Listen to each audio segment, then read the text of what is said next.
Former UBS small cap specialists John Campbell and Jeremy Bendeich are gathering momentum with their new boutique fund manager, Avoca Asset Management.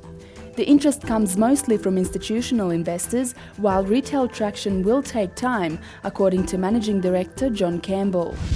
I think the retail space is a slow build, and it always is going to be, regardless of the environment. I mean, before you get any traction, you really need to have the backing of the retail research houses, and there's very little incentive for them to immediately, on a new boutique starting up, immediately getting behind and giving out, highly recommended, sort of 5 stars or any of those sort of top of the pops type ratings. So I think it's a process of proving yourself up, proving the business has legs, proving that you're quite a good investor, and that hopefully the retail ratings flow from that. So, I mean, we've been rated by a number of retail agencies, and we're not quite at that highly recommended level which drives fund flow and inclusion on platforms, etc. Our hope would be next year that we start to get a few improvements in our ratings and get to the point where you start to get included on APLs and etc, etc. So retail always is going to be a slower part of the business, but it's certainly a high quality part of the business that you build up over time.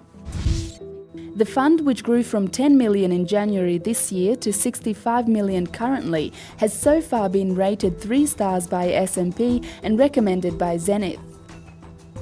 While feeling optimistic about eventually attracting retail investors, growth expectations in the short and medium term are likely to be skewed to wholesale investments. Yeah, it's a tough question because we're currently on the shortlist for a couple of potential mandates.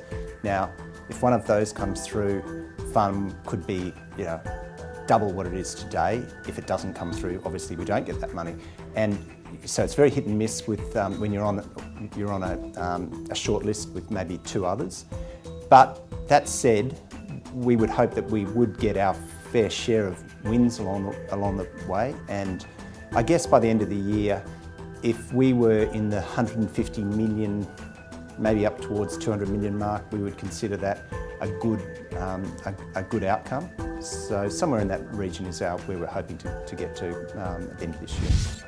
Campbell and Bendeich suddenly departed UBS Small Caps team this time last year and emerged with Avoca a month later.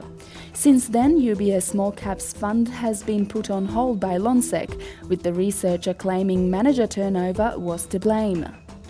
Also in money management this week, Wealth Insights research finds FPA members disengaged. And uncertainty lingers on scaled advice. Take a look at Money Management's FOFA Roundtable highlights package.